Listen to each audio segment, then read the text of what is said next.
il est important de comprendre que lorsqu'on parle, bien aimé, de la miséricorde, ça peut tout simplement être de la miséricorde manifestée, bien aimé, envers votre prochain. Lorsqu'on parle de la miséricorde, bien aimé, ça peut être la miséricorde manifestée, bien aimé, envers un frère, envers une sœur, envers même quelqu'un que vous ne connaissez pas, bien aimé. Bien aimé, permettez-moi de vous dire ce matin quelque chose de vrai, quelque chose de véritable. Lorsque l'on parle de miséricorde, bien aimé, il est important de comprendre que la miséricorde peut être définie comme peut être défini comme un sentiment de, de, de compassion que l'on manifeste envers son prochain. La miséricorde, bien aimé, peut être vue comme le sentiment d'attachement et de vouloir aider son prochain, bien-aimé. Donc, la miséricorde, bien-aimé, ce n'est pas quelque chose à négliger. La miséricorde est un caractère divin, bien-aimé. Celui qui manifeste la miséricorde envers son prochain doit davantage apprendre à ne pas être indifférent à la souffrance d'autrui. Celui qui manifeste, bien-aimé, la miséricorde envers son prochain doit davantage apprendre à ne pas être euh, insensible aux problèmes qui touchent son prochain, aux problèmes qui touchent celui ou celle qui est à côté de lui, mais encore celui ou celle qui est éloigné de lui, bien-aimé. Aujourd'hui, on constate que même au sein de l'Église, même parmi les enfants de Dieu, beaucoup ont oublié de faire passer la miséricorde avant toutes les autres choses, bien-aimées, qui sont superflues dans la vie. Aujourd'hui, il y a des personnes qui sont insensibles au fait que leurs voisins puissent souffrir. Aujourd'hui, il y a des personnes qui sont insensibles au fait que les citoyens d'une nation voisine puissent souffrir. Aujourd'hui, il y a des personnes qui sont insensibles à la souffrance de certains peuples, qu'ils soient de la même race qu'eux ou qu'ils soient tout simplement dans le même continent qu'eux. On le voit aujourd'hui, bien aimé. Le manque de miséricorde chez les hommes et les femmes de ce monde est quelque chose que l'on peut davantage constater chaque jour et quelque chose dont on peut davantage se rendre compte chaque jour, bien aimé. Ce qui est tout à fait triste. Pourquoi cette indifférence? Pourquoi ce manque de miséricorde, bien aimé?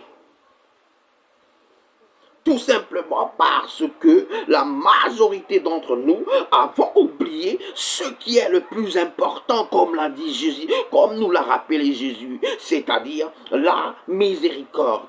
À côté, la justice et la fidélité, bien-aimés. C'est cela qui est le plus important dans la loi et que nous devons davantage apprendre à pratiquer.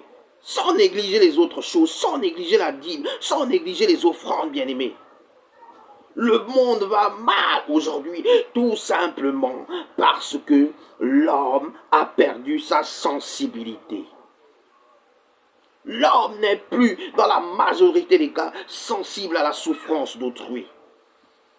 L'homme, dans la majorité des cas, aujourd'hui, a de plus en plus du mal à manifester la compassion envers son prochain. Vous savez, manifester la compassion envers son prochain, ce n'est pas l'assister dans sa souffrance, non. Ce n'est pas venir lui dire, mon frère, vraiment, je suis désolé de la souffrance qui te frappe. Ce n'est pas seulement s'arrêter là, bien-aimé. Manifester de la compassion envers son prochain, c'est tout simplement accompagner ce dernier.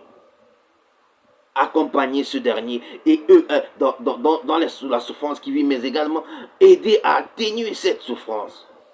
Aider notre prochain à porter son fardeau afin qu'il soit moins douloureux. Faire en sorte que la souffrance de notre prochain puisse davantage être quelque chose de moins difficile, moins lourd à porter. Nous manquons de compassion, bien-aimés. Nous manquons de miséricorde, bien-aimés.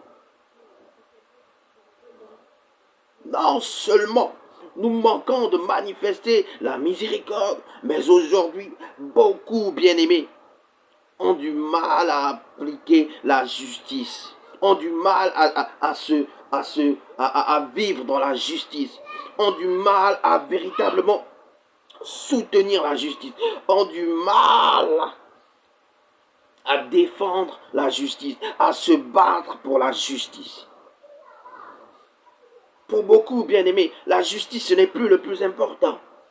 Lorsque je parle de justice ici, bien-aimés, je ne parle pas de... Je parle de la justice suprême. C'est-à-dire la justice de Dieu, car elle ne souffre d'aucun manquement, bien-aimés. La justice de Dieu, qui pour ma part est au-dessus de la justice des hommes, est au-dessus de la justice du monde. La justice de Dieu ne te trahira jamais, bien-aimé.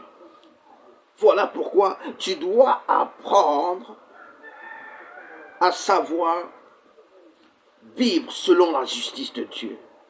À vivre comme l'homme juste, à vivre comme un homme et une femme juste, à vivre comme un homme et une femme qui comprend les principes de la justice. Bien-aimé,